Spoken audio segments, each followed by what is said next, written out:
Êtes-vous mal dans votre métier? N'y trouvez-vous plus aucun sens après lui avoir donné vos meilleures années? Ou votre santé ne vous permet-elle plus de l'exercer? Alors que faire? Nous allons vous raconter le destin de quelques personnes qui ont osé franchir le pas, se reconvertir, changer de métier, du tout au tout. Souvent en quête de sens, elles vont tenter de reprendre leur destin en main autour de la quarantaine. Par exemple, Emmanuel, 43 ans, père de famille, cadre dans une banque. Il y a une année, il a décidé de réaliser son rêve d'adolescent. Pour cela, il va devoir démissionner. Ou Nathalie, 38 ans, après 16 ans de travail, elle doit faire le deuil de son métier de rêve, cuisinière dans une crèche. Ou Mélodie, 38 ans, 4 enfants. Elle se sent à l'étroit dans son rôle de mère au foyer. Elle aspire maintenant à une carrière professionnelle, quitte à bosser jour et nuit pour apprendre un nouveau métier. Et Philippe, 37 ans, il a failli laisser sa peau dans les griffes d'un métier trop mécanique. Retrouver un sens au travail, tel est le défi de cet ouvrier qui ne supportait plus l'usine.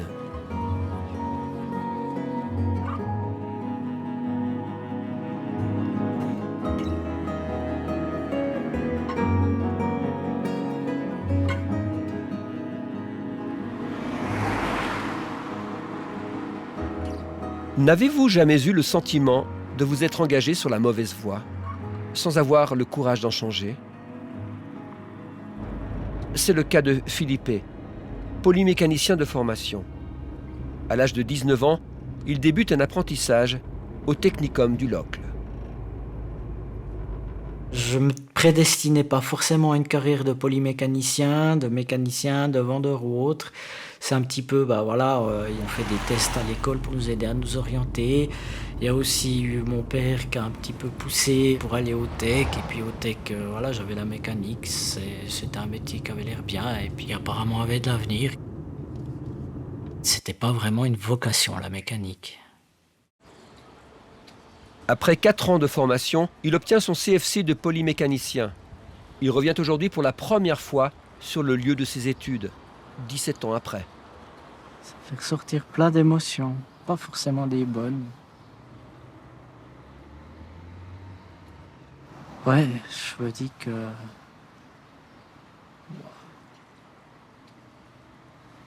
À réfléchir, j'y reviendrai pas. C'était une fausse voie? Ouais.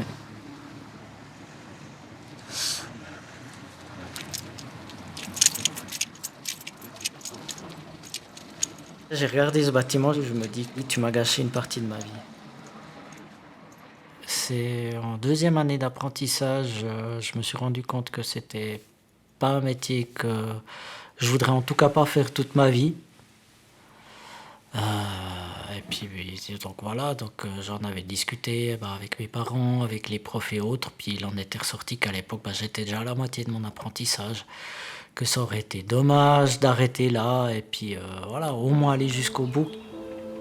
De milieu modeste, Philippe doit commencer à travailler dès la fin de son apprentissage. Sa formation l'amène tout naturellement à l'usine.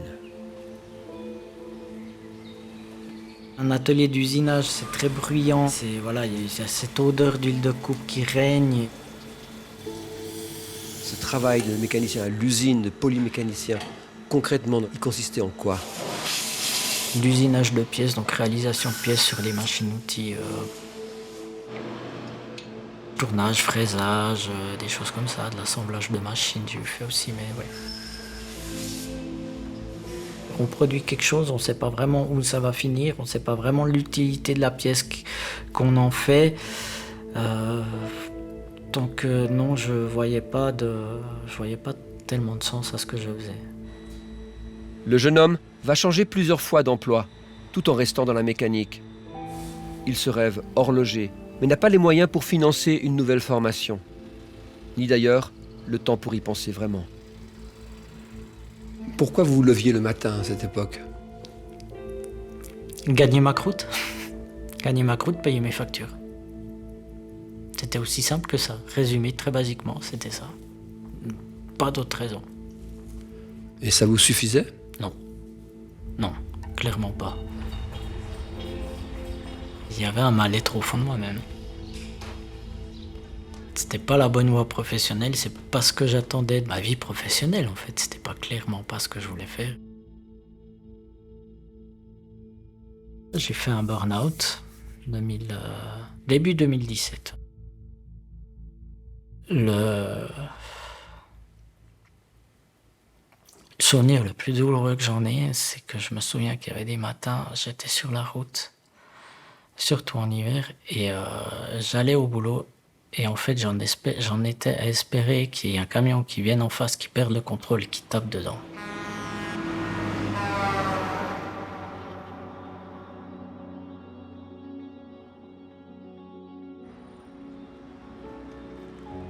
Autour de l'âge de 15 ans, vous arrivez comme à une première bifurcation, alors que vous ne vous connaissez qu'à peine. Emmanuel, adolescent, a hésité entre la voie des études et la voie de son intuition.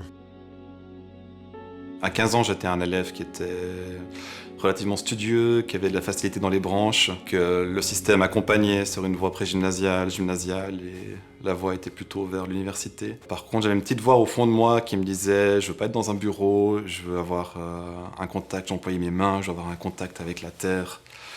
Et à ce moment-là, je rêvais d'être cuisinier. Cuisinier. Cuisinier, oui. Oui. Est-ce qu'à 15 ans, vous avez commencé un CFC de cuisine? Non, pas du tout. J'ai poursuivi la voie tracée par l'école et le système. Et il a continué tout droit vers la maturité, puis toujours tout droit vers les bancs de l'université. Un master en relations internationales en poche, il est repéré par une banque. Il se souvient encore du premier jour de travail. Il avait alors 25 ans. Ce qui me revient comme impression, c'est que ça me serrait vraiment cool. La cravate me serrait. Et c'est une impression désagréable que j'ai gardée pendant toutes mes années en banque. Dès le premier jour, vous aviez l'impression d'avoir la corde autour du cou. Oui. Oui, oui. Et pourtant, il va porter son nouvel uniforme pendant près de 15 ans. Voilà, on entre dans l'âge adulte, on a envie de se construire, on a envie d'avoir une sécurité matérielle, on veut construire sa famille, avoir un emploi stable. Le besoin était plutôt là, à ce moment-là. Et puis, lorsqu'il devient père, il demande une réduction de son temps de travail. Merci. Lui, il avait envie d'avoir du temps, en fait, de passer du temps avec sa fille. Et que le milieu bancaire dans lequel il était à ce moment-là lui a clairement répondu que c'était impossible, en fait. Que le temps partiel pour les hommes, c'était quelque chose qui n'était pas entendable. Et voilà, c'était un moment où je me suis dit, mais ça, j'espère qu'il va réagir à ça. Et effectivement, il a réagi à ça, puisqu'il a donné sa démission pour pouvoir passer du temps et prendre 6 mois avec notre fille à la fin de mon congé maternité. Sans emploi, Emmanuel espère désormais changer de carrière. Je suis allé faire un bilan de compétences. Il était ressorti que j'avais un profil assez idéal pour la finance, pour le monde bancaire, et puis d'autres sortes de métiers, mais il n'y a rien qui me touchait vraiment en fait. La réflexion de changer devenait vraiment très présente à ce moment-là. C'est alors qu'une banque alternative lui propose un nouveau poste. Il accepte, faute de mieux. Il y sera même promu cadre. La corde autour de son cou se resserre toujours plus. C'est devenu compliqué, effectivement.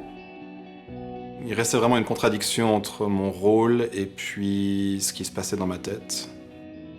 Et également à mettre en parallèle avec la masse de travail qui était là. Et je n'avais plus vraiment de disponibilité pour réfléchir à qu'est-ce que je voulais faire, qu'est-ce que j'allais faire. Je me sentais vidé d'énergie et je me sentais vide de façon générale. Ma santé et tout me disait qu'il fallait que j'arrête. C'était clair que plus les mois avançaient, plus j'avais des symptômes qui apparaissaient. Les difficultés à dormir, l'irritabilité, la difficulté de se concentrer, une remise en question aussi de ses compétences, en fait, où il avait l'impression que c'était lui le problème et plus l'environnement dans lequel il était qui était inadapté à ce qu'il pouvait faire humainement. Et je lui ai dit, et j'ai pas besoin d'un partenaire de vie qui ait fait un infarctus à 40 ans, quoi.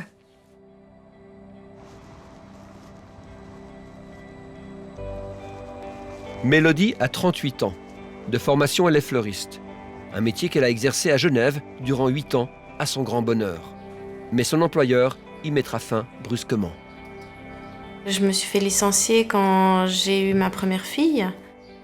J'ai décidé de rester à la maison pour m'occuper de mes enfants. Et ça a duré 8 ans en tout.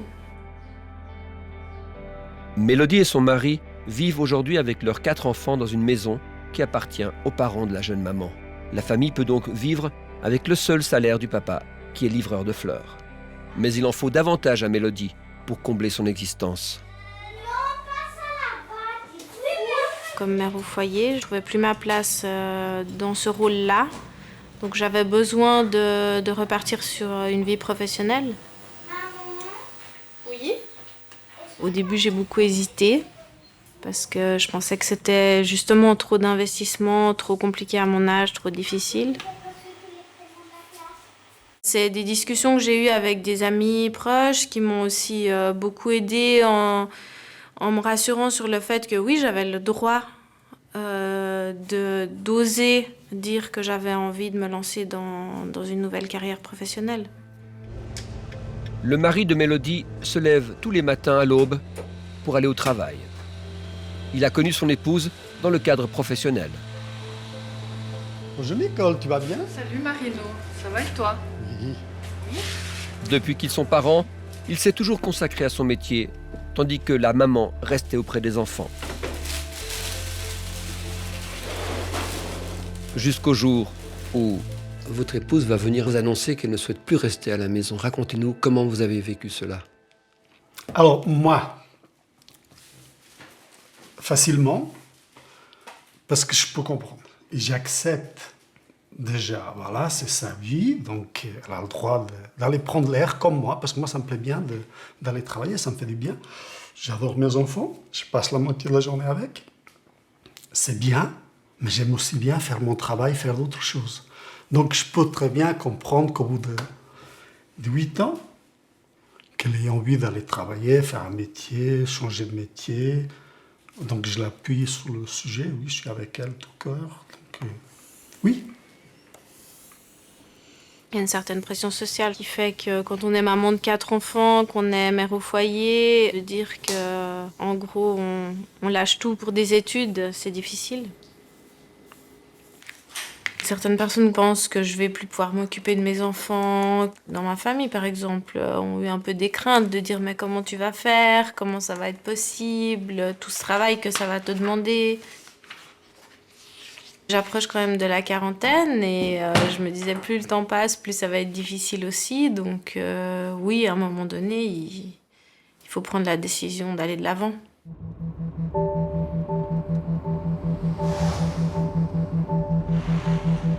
Chacun de nos protagonistes va reprendre sa vie en main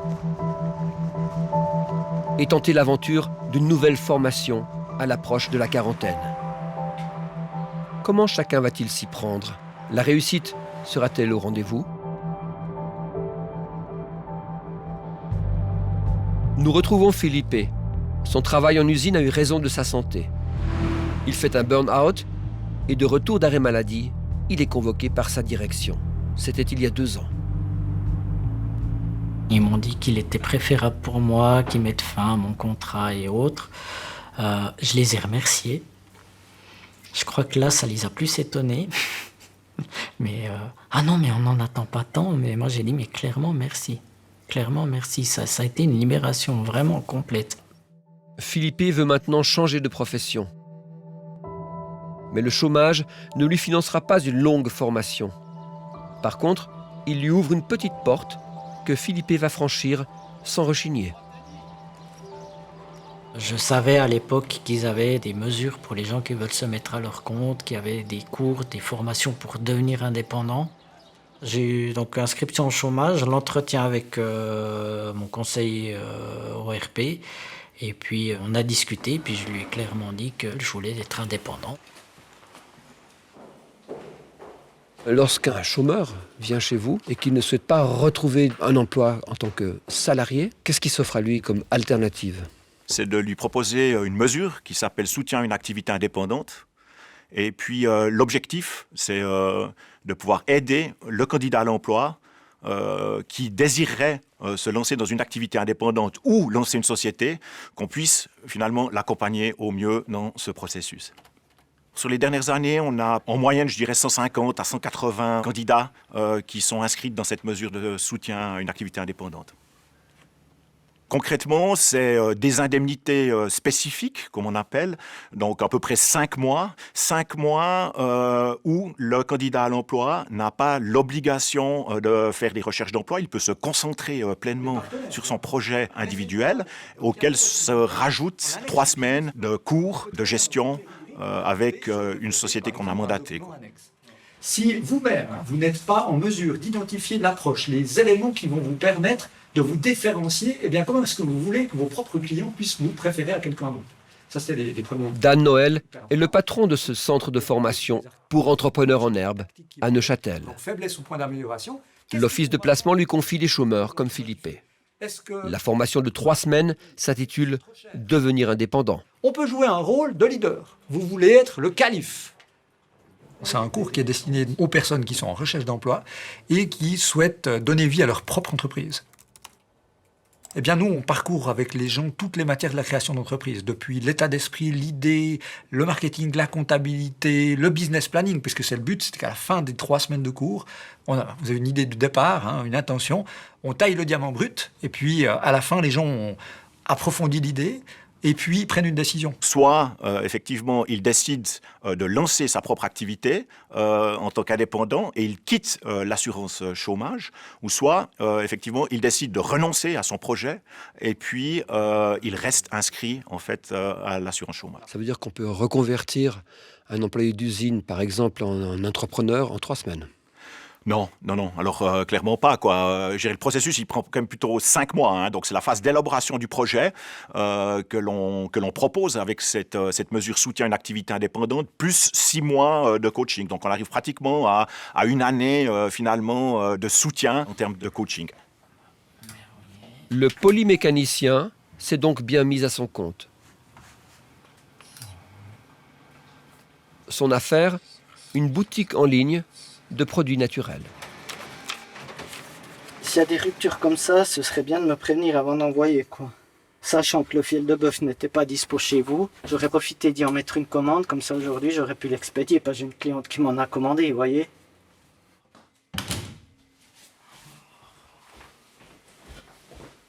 Depuis son domicile, Philippe gère les commandes, s'occupe de son site internet, des relations avec les clients et les fournisseurs. Pour lui, un des gros défis est la gestion du stock.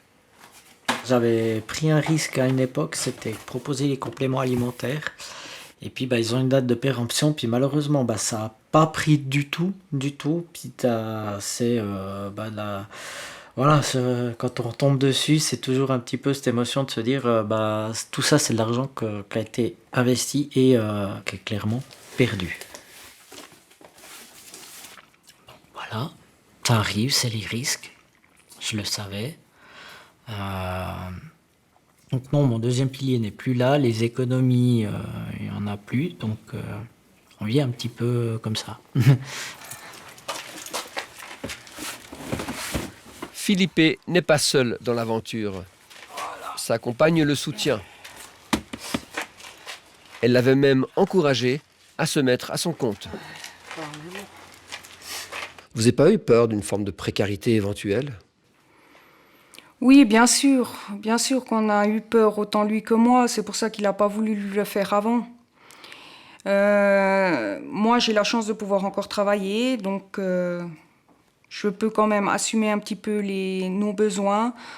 Étant donné que je suis propriétaire, j'ai aussi des des charges extrêmement moins élevées que si on était en appartement. On a la sécurité de l'habitat, en fait. Alors, voilà, tout ça. Ouais, tout le week-end. Tout le week-end. Après 2 ans, l'affaire ne rapporte toujours aucun bénéfice. Il y a encore tellement à apprendre. Aurait-il souhaité une formation longue et certifiante? Si l'argent n'avait pas été la limite, je pense que... Oui. Ouais, j'aurais... Je pense même plus tôt, j'aurais fait une reconversion plus tôt, mais ouais. Dans quel domaine? Je vous dirais dans ce que je travaille maintenant, en fait. C'est ça, donc voilà. Un peu plus poussé, mais...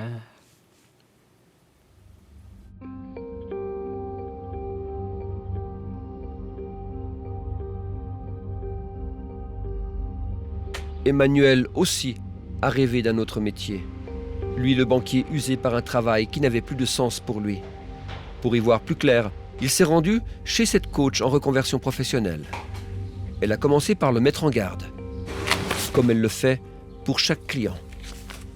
Quelles sont les parties dans mon activité professionnelle qui me posent problème? On a tendance à prendre la partie pour le tout. Et de ce fait, ça fait un grand mélange. Et parfois, c'est un problème relationnel qu'on peut avoir au travail et du coup, on n'aime plus son travail. Donc, il est important de faire la part des choses. Est-ce que c'est mon travail, les activités que j'y fais? Est-ce que c'est mes relations interpersonnelles que j'ai, aussi bien avec ma hiérarchie que mes collègues, que mes collaborateurs, voire mes clients, mes fournisseurs, d'autres personnes avec lesquelles je suis en contact? Est-ce que c'est mon développement professionnel, tout simplement? Il ne se passe rien, j'apprends rien, je végète. Est-ce que c'est l'environnement, la culture d'entreprise dans laquelle je me trouve qui commence à me poser problème? Je ne me retrouvais plus du tout dans mon travail à cause de certains points qui... Emmanuel était convaincu qu'il lui fallait quitter l'univers de la banque. Et pourtant, il n'arrivait pas à s'en distancier. Et s'il le quittait, pour quel genre de métier? Sa coach l'incite alors à aborder la chose par écrit, dans un journal de sa reconversion. Donc à un moment donné, elle a mis le doigt sur le fait que j'avais des peurs, des choses qui me bloquaient dans le fait de me projeter dans un changement. Une peur qui était assez forte, c'est la peur de l'échec. Ouais. La peur de me lancer dans quelque chose et de ne pas y arriver. Il y avait aussi la peur de la précarité. Elle l'incite ensuite à passer de la théorie à la pratique. Une idée qu'elle m'a assez vite mis en tête, c'est que pour pouvoir changer, il faut changer son regard sur les choses aussi. Et ça implique de changer ses habitudes. Donc par exemple, de changer de chemin pour rentrer à la maison. Typiquement, moi, je n'allais jamais manger seul au restaurant avant. Donc j'ai commencé 1 fois par semaine à me fixer un jour où j'allais seul manger dans un restaurant et je réservais ça, une place. Et puis, j'ai toujours du matériel très sobre, noir ou bleu marine. Et puis je me suis mis à acheter des choses très flashy, très colorées, pour mettre de la créativité dans tout ça. Je me rappelle qu'on a fait tout un travail où on listait 10 valeurs qui me portaient. Oui. Vous m'aviez demandé de les lister par ordre d'importance. Oui. Et puis est arrivé en duo de tête l'accomplissement et la famille. Exact. Ouais. L'accomplissement, ça aurait pu faire une carrière à la banque jusqu'au bout, le bout du bout. Tout à fait. C'était aussi une façon de vous accomplir. Ça aurait pu être un accomplissement sur papier, mais exactement, oui. C'est une réussite que les autres attendent de moi, mais c'est parce que moi je considère comme une réussite. Exact, ouais. La quête de sens est sans doute le numéro 1 des personnes qui viennent me consulter. Ça, c'est très fort. Et effectivement, c'est probablement un des grands changements que j'ai pu observer depuis une quinzaine d'années. Le souci, effectivement, de faire quelque chose qui me corresponde, qui soit aligné avec mes valeurs, c'est aussi quelque chose qu'on entend, est une priorité aujourd'hui.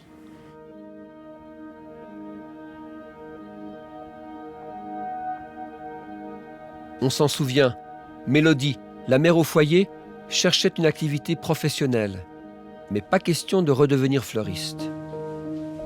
Ce qui ferait sens pour elle, être ambulancière. Ça m'a toujours intéressé le côté médical et puis le soin aux autres, d'autant plus depuis que j'ai eu mes enfants. Ce métier d'urgence m'intéressait vraiment. C'est davantage l'adrénaline ou le fait d'être utile à autrui? Je pense qu'il y a un petit peu de tout ça, mais surtout soigner les gens, je pense. Être proche d'eux dans des moments où ils sont vulnérables et où c'est difficile pour eux. Mais il n'est pas facile d'entrer à l'école de soins ambulanciers. Sur 120 candidats, seuls 20 peuvent accéder à cette formation à plein temps sur 3 ans. Mélodie y a finalement été admise, mais elle a eu chaud. J'étais sélectionnée dans les 40 meilleurs.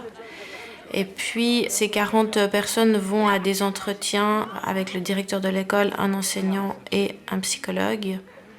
Et puis, c'est suite à ces entretiens et des travaux de groupe qui choisissent les 20 étudiants élus. Est-ce que votre profil les a fait tiquer? Oui, un petit peu. Ils étaient en fait assez inquiets de ma situation familiale, sachant que oui, ça prend du temps une famille, et puis de concilier les deux, c'est pas forcément une évidence. Donc oui, ils étaient inquiets par rapport à ça. Tu sais, je vais faire les yeux avec le jaune là. Ouais. Ça a été facile de les rassurer, vous pensez? Non, j'ai pas l'impression. J'ai été prise, j'étais 21e en fait dans la liste de ceux qui ont passé les entretiens. Et il y a eu un désistement et j'ai été prise en étant sur liste d'attente en fait. Bonjour madame, je suis Mélodie, étudiante ambulancière avec mon collègue Benjamin. Bougez pas la tête. Qu'est-ce qui se passe madame? Mélodie étudie aujourd'hui en première année à l'école des soins ambulanciers de Genève. Madame, je vous mets juste des cale-têtes au niveau de la tête pour que votre tête ne bouge pas. D'accord? Vous soyez complètement... Moyenne d'âge des étudiants, 23 ans. Elle en a 38. Le métier d'ambulancière exige de garder son sang-froid en toutes circonstances.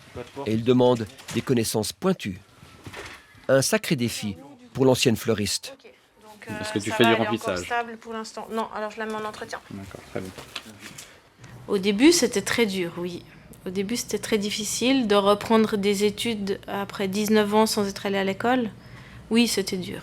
Alors, j'ai noté qu'on avait un déficit d'oxygénation tissulaire qui est engendré par une hémorragie du bassin qui est manifestée par une peau pâle, froide et un pouls filant. Donc, si on résume, tes diagnostics différentiels sur cette patiente? Trauma du rachis et trauma du bassin. Comment était le pare-brise alors? Faisons plus simple. Ouais, le pare-brise, il était étoilé, donc elle a tapé la tête, donc elle a un TC. Ouais, au minimum. Ouais. Combien de temps vous passez à réviser? Je dirais 1 heure par jour quand j'ai les cours la semaine, 1 à 2 heures. Et puis après le week-end, facilement 3-4 heures par jour. Carrément. C'est énorme ça. Oui, c'est beaucoup. En même temps, ça me tient à cœur de bien réussir. Donc pour moi, c'est important de beaucoup travailler. Si Mélodie peut se consacrer à ses études, c'est parce que le père est disponible tous les jours à partir de 13h. C'est lui qui prend en charge les enfants jusqu'en début de soirée. C'est laquelle? C'est celle-là. C'est parti. Est-ce que vous avez, dans cette année, déjà dû prendre congé parce qu'un des enfants était malade? Non, jamais. J'ai toujours trouvé des solutions, justement, que j'avais mis en place avant de commencer l'école, pour avoir des gens à appeler au secours, en fait, un espèce de réseau de personnes à qui je peux demander de venir en cas de besoin. Ça prend tout un village pour permettre à une maman de se reconvertir. Ça prend un petit peu de soutien et d'entourage, oui, bien sûr. Pour moi, c'est beaucoup plus de charge. C'est pas vraiment de les gérer après le 4 heures. C'est que souvent, il faut les amener à la gym. Après, vous en avez un autre à la piscine. Après, vous avez les deux qui vont à la rythmique. Donc, il y a tout un rythme d'aller-vient, d'aller-retour entre la maison et les activités. J'aurais préféré 1 année plus tard, mais ça, c'est mon avis. Pourquoi? Justement pour que les enfants soient un petit peu plus grands. Parce qu'au début, ils sont quand même pleins de l'absence de maman. Le soir, ils disent, est-ce que maman est là pour me faire un bisou? Donc, il y a quand même maman. Ils ont quand même vécu presque 6 ans avec maman. Et du jour au lendemain, ils la voient pas de la journée.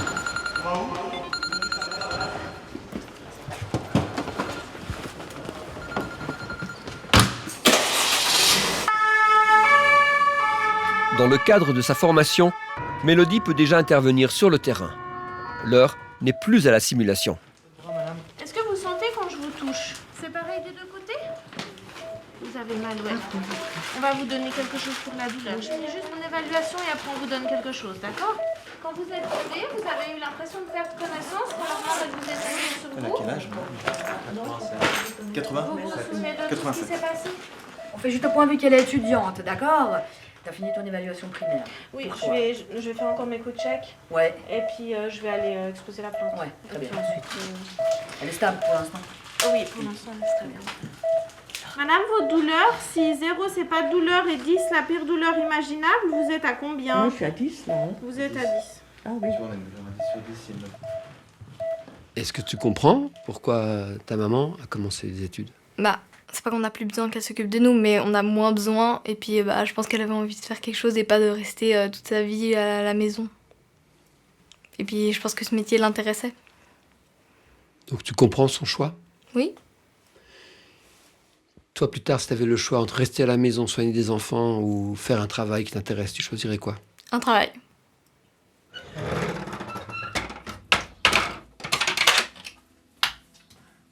Salut Léo. Salut papa. Salut. À demain. Demain à l'école? Non, demain c'est... Non, demain t'as pas école. Ok. Bonne nuit. Dors bien. 20h, hein. Jusqu'à 20h tu lis. Tu dis quoi? Le pays des contes. Léo, c'est comment pour toi maintenant que maman va à l'école? Ça fait quelle différence pour toi? Bah, je la vois moins. Je vais au parascolaire. Sinon, il y a un peu rien d'autre. Tu aimes comme c'est comme ça ou tu préférais avant? Je préférais avant. Après maman, quand elle rentre, elle viendra vous faire un bisou, d'accord? D'accord. Voilà. Je t'aime. Bonne nuit. Dormez bien.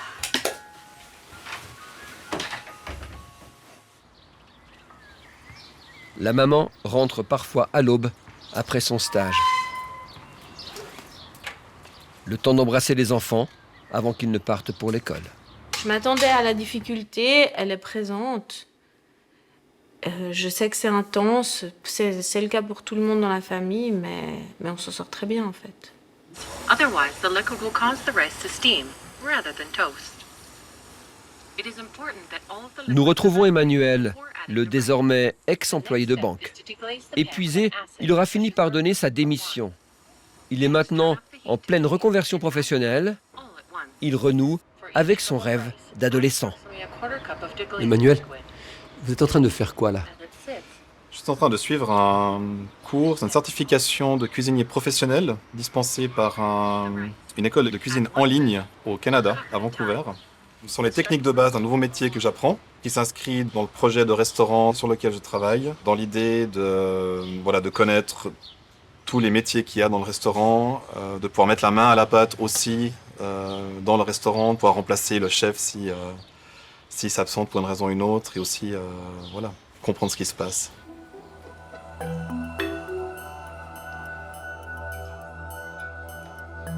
Emmanuel souhaite donc ouvrir son propre restaurant. Il réalise que les compétences acquises alors qu'il était dans la banque lui sont bien utiles. Là, je travaille sur une recette de risotto. Je me pose la question de combien va coûter le riz, qu'est-ce que je vais mettre comme poids dans ma recette, quel impact ça aura sur nos charges, quel revenu on peut dégager avec ça. Donc, il y a une partie de ma tête qui reste quand même liée aux projections financières et aux chiffres. Et l'autre partie? Et l'autre partie où je me reconnecte plus à ma passion, à mes envies, à un sentiment de me reconnecter aussi à la terre, aux produits. Là, quand je suis dans la cuisine, que je traite les ingrédients, que je transforme les ingrédients, que je fais un plat, c'est vraiment... c'est tout mon être qui parle, c'est tous mes sens, c'est l'émotion.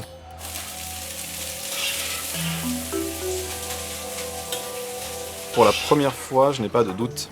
Je me sens bien dans ce projet. Je vois pas le temps passer, je réfléchis pas à autre chose.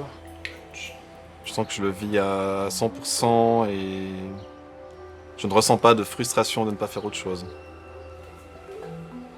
Emmanuel n'a pas encore trouvé de local pour héberger son projet. Une fois trouvé, il lui faudra encore convaincre les bailleurs de fonds. Une certitude, lui et son associé ne souhaitent utiliser que des produits locaux et bio. Moi, ce qui me fait un peu plus De crainte, c'est vraiment cette période mars-avril. J'ai pas peur que notre créativité soit limitée à un moment donné. Qu'est-ce que tu fais quand il n'y a plus? Je trouve pour être cohérent avec nos concepts, c'est aussi d'être transparent, de dire on l'a pas trouvé et puis on propose autre chose. Pour les périodes creuses, on peut aussi anticiper. Et puis on a vraiment une logique d'avoir une hiérarchie vraiment très plate. On a une logique participative. On a une logique de s'inscrire dans notre communauté, de travailler avec des producteurs locaux qui, eux, ont un travail qui est respectueux de l'environnement. De faire des circuits courts entre les producteurs et les personnes qui seront nos clients, donc pas passer par des grands distributeurs, pas passer par une économie qui ne nous convient pas. On veut rester vraiment au niveau local, au niveau humain.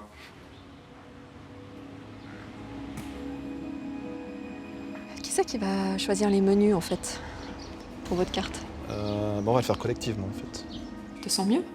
Je te sens plus tranquille, plus apaisée, même s'il y a des moments de doute, parce que c'est pas évident de monter comme ça un projet à partir de rien et puis de changer aussi radicalement. Il est possible que ceux qui nous écoutent se disent que vous avez fait fortune dans la banque et donc vous pouvez vous offrir cette reconversion. C'est le cas? Non, pas du tout. Je n'ai pas touché de parachute doré où j'ai eu des salaires confortables, ça c'est clair. Je pense que j'ai eu un train de vie qui était confortable aussi. C'est pas une période où j'ai mis une fortune de côté ou une fortune que j'ai perçue par mon travail ou dont j'ai hérité.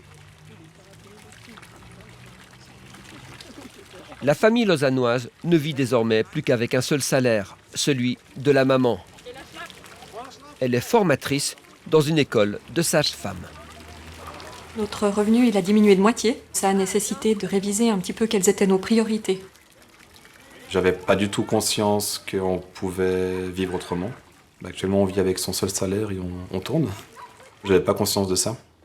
Qu'on pouvait revoir notre façon de vivre, revoir nos choix. Sans glisser dans la précarité, juste en changeant de façon de consommer, de se déplacer, de loisirs. Là, ça fait une année qu'on n'est pas reparti en vacances, par exemple. En gros, rien de très exceptionnel. Il y a plein de gens qui font ça, en fait. Mais c'est vrai que nous, on n'avait pas été amenés à le faire avant. En se lançant sur une nouvelle voie professionnelle, le père a embarqué toute la famille dans une sacrée aventure. Les enfants, ils se construisent aussi comme ça, par l'exemple. Et pour nous, pour lui, c'était important de pouvoir avoir cette possibilité de dire aussi aux enfants, à un moment donné, j'ai fait le choix de quitter le confort financier pour aller vers quelque chose qui me parle plus profondément.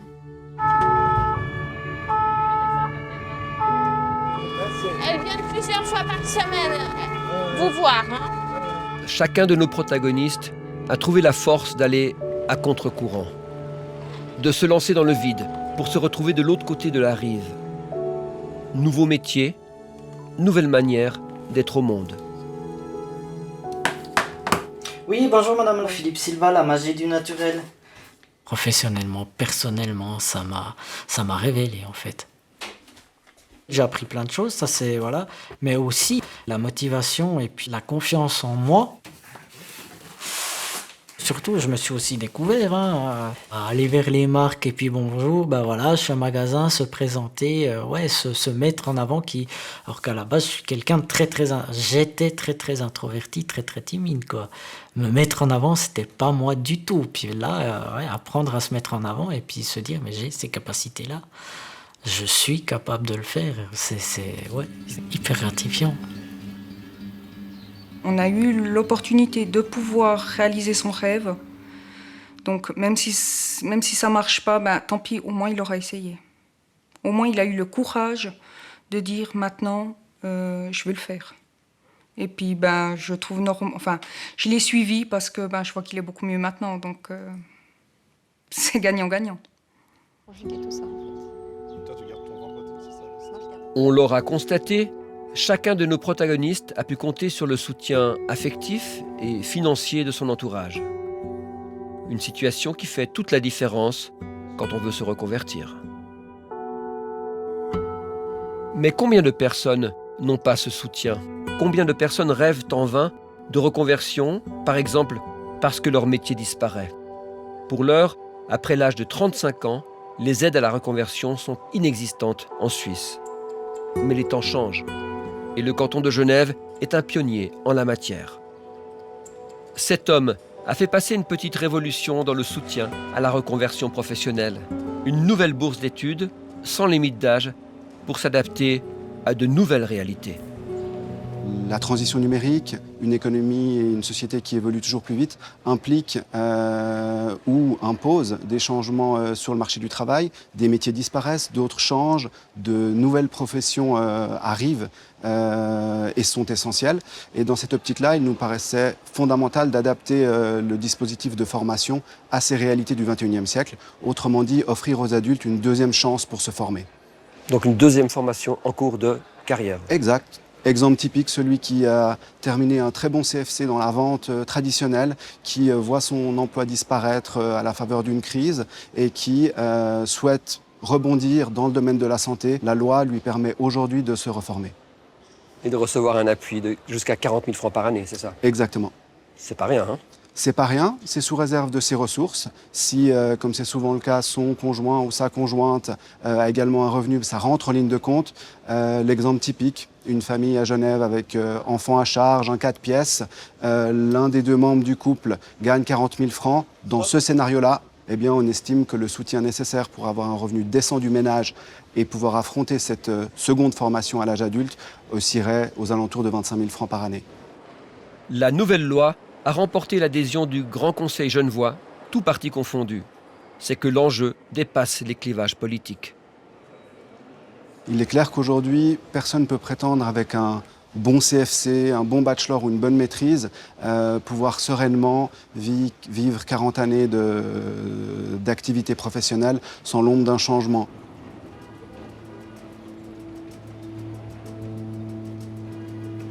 Parfois, la reconversion professionnelle est contrainte. Par exemple pour des questions de santé. Voici Nathalie, cuisinière pâtissière dans une crèche. Elle s'est retrouvée dans l'incapacité d'exercer son métier à l'âge de 37 ans. Un métier qu'elle avait exercé pendant 16 ans. C'était le job de rêve. C'était ma passion. Quand on fait un travail qu'on aime, pour moi, c'était le must. Vous imaginiez faire ce travail jusqu'à quand? Toute ma vie. Toute ma vie. Moi tous les jours, j'aime cuisiner, donc c'était... je ne me voyais pas changer de métier. Vraiment pas. Mais voilà, son corps en a décidé autrement. La cuisinière devra tout arrêter après 2 opérations à la colonne vertébrale. Interdiction pour elle de soulever des poids de plus de 7 kilos. On m'a dit, on va présenter votre dossier au médecin conseil de l'AI. Vous aurez une réponse dans environ 6 mois. Donc je me suis dit, j'ai le temps, tranquille. Et en fait, je crois que c'est 2 ou 3 mois après, elle m'a téléphoné en me disant, le médecin a validé votre dossier, vous passez en réinsertion directe. Donc ça a été, pour moi, déjà un choc. Nathalie est désormais sur le radar de l'AI. Cette assurance fédérale verse parfois une rente aux personnes qui ne peuvent gagner leur vie pour des raisons de santé. Mais l'assurance a bien d'autres cordes à son arc. Et son objectif n'est pas précisément de verser des rentes. Notre objectif aujourd'hui, c'est de tout faire pour mettre en avant la capacité de travail des personnes assurées. Donc évidemment, c'est une assurance quand on est invalide. Oui, on verse des rentes lorsque la personne n'a plus de capacité de travail. Mais on essaye de toutes les manières possibles d'aller chercher cette capacité de travail restante et de l'exploiter au mieux. Restante? Pourquoi vous dites restante? Parce que souvent, parfois, ça dépend des cas, on peut ne plus du tout exercer son activité avant un accident ou avant une maladie. Mais par contre, on peut de nouveau exercer une autre activité qui va être plus adaptée à sa santé. Donc ils ont pris les devants et ils ont dit, maintenant on arrête, on va vous réinsérer autrement parce que à l'heure actuelle, en tant que cuisinière, vous ne pouvez plus exercer. Par contre, on peut trouver un autre travail où vous pouvez être à 100%. Nathalie se voit alors proposer une nouvelle formation par l'AI pour changer de métier. L'assurance invalidité parle de réadaptation. On a aussi des contraintes par rapport à cette réadaptation. En l'occurrence, on va respecter des principes, par exemple, de proportionnalité. Ça veut dire que quelqu'un qui a un CFC à la base avant son atteinte, on va effectivement partir également sur un CFC après, de manière à pouvoir respecter aussi une proportion salariale, c'est-à-dire qu'elle puisse prétendre au même salaire qu'elle avait avant. Mais quel métier choisir alors qu'on n'a pas encore fait le deuil de son ancienne profession? Parfait, ça fond. Tu fais attention, pas de brûler. Pour soutenir la mère de famille, Laï lui propose des séances de coaching, histoire d'explorer les reconversions possibles quand on a travaillé en cuisine.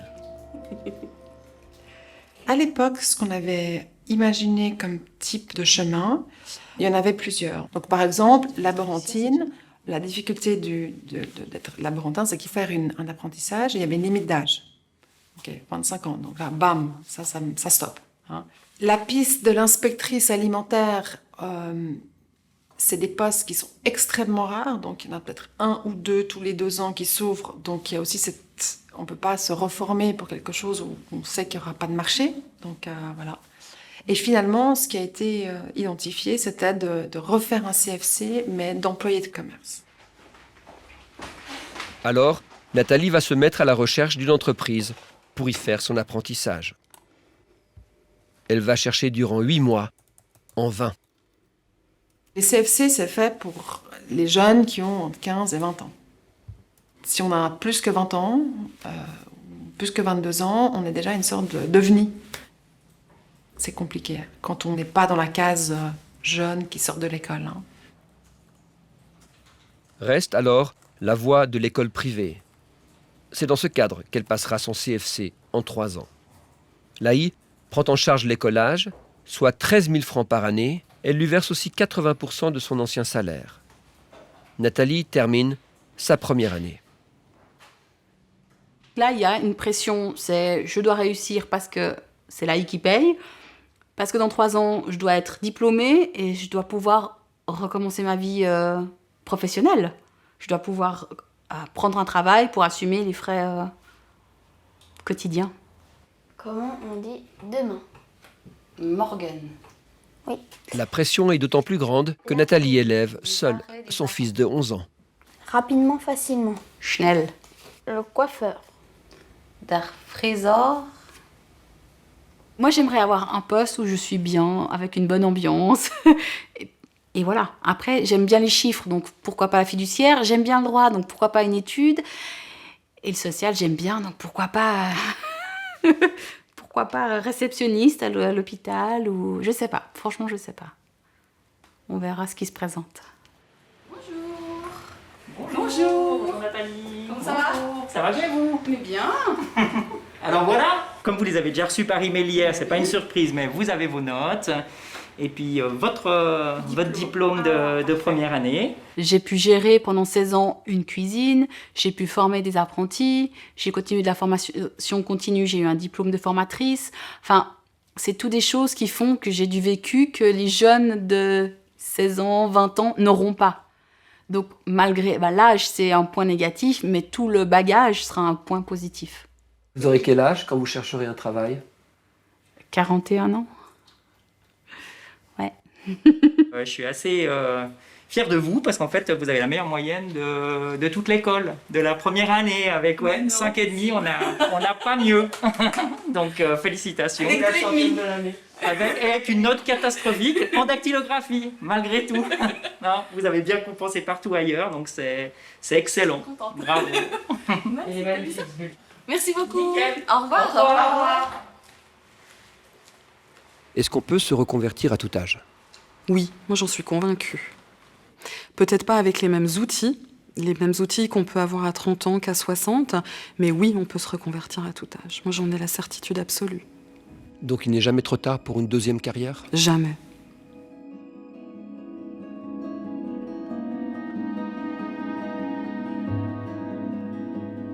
C'est ça qui m'a donné envie de témoigner en fait. De pouvoir dire à des gens qui sont plus âgés comme moi ou qui sont mères au foyer que oui, c'est possible, on peut y arriver, même si ça semble difficile et insurmontable au départ.